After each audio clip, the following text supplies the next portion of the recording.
Música de banda, só novidade. Camina rayala ni dawala kufa kwa ndumbeni ma. Dawala kufa kwa ndumbeni ma.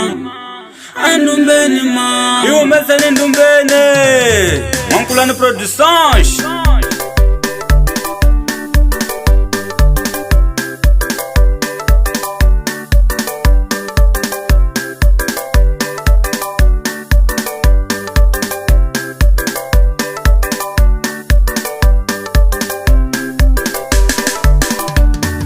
Mina hajilungu andumbeni ma awasada na mukumi andumbeni ma ingondira no mukumi andumbeni ma awanuna na mukumi andumbeni ma andiro no mukumi andumbeni ma nakondira ni holi andumbeni ma nikenda hanikani andumbeni ma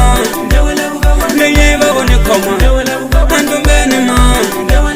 Nibuza ni dagule andumbeni ma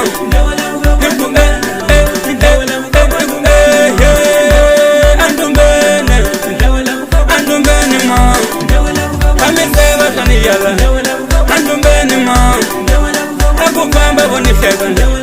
andumbeni ma Akugamba woni nyanya andumbeni ma Andumbeni ma Andumbeni ma yo Mukuneni basamwina Mukuneni mwabangano Laka mina zila yala Weka mina hafifambe Baba zati ninga chicha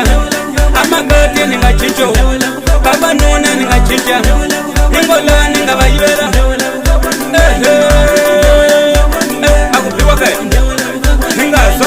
Ningaso Ningaso Ningaso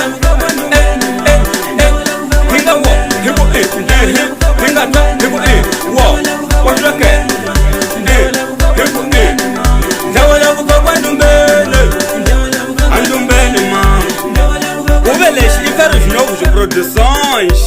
kube netile kula nokasola mbona kuthuka ukhaye amakonona mbona kusaseka ugangisa hiya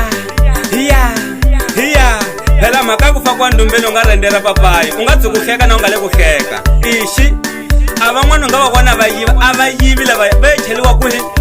endumbeni baba phela ndumbeni kuntimhaka awasati kuchecha makati ukubodli laba kube nada baba chelile kuhi Andumbeni mayuwe Andumbeni Awa no checha wasati ke Baranzalwe Nala endumbeni wanti maka nkwatule Akuni Hiya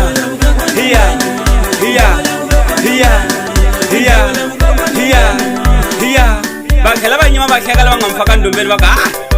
Akuna nchumusha shanseka ngombe yangwana kuwe hebona bantu tibaba bo You kasita huma siku muni ndumbeni ke Titakota kufamba zwa hina seno Yuku zinyimile Hiya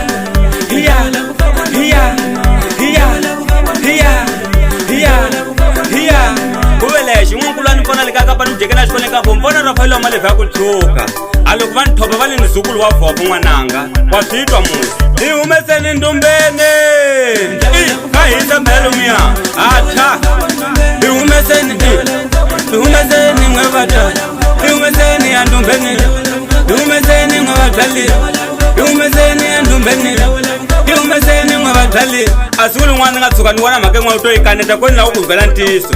Nutsuka nukumashiza chingwa chitakule mova show yiva lero Shoma ya kuruwa lela kakhoko Aluku siva shikuma vinyongo va kutakula movu kese munga ukumako Anga uko tukutakula ntekela ko Vasa nguna pela ahiyena nga takula endumbeni Hinkwate udawela kutaliwa Wankulani Produções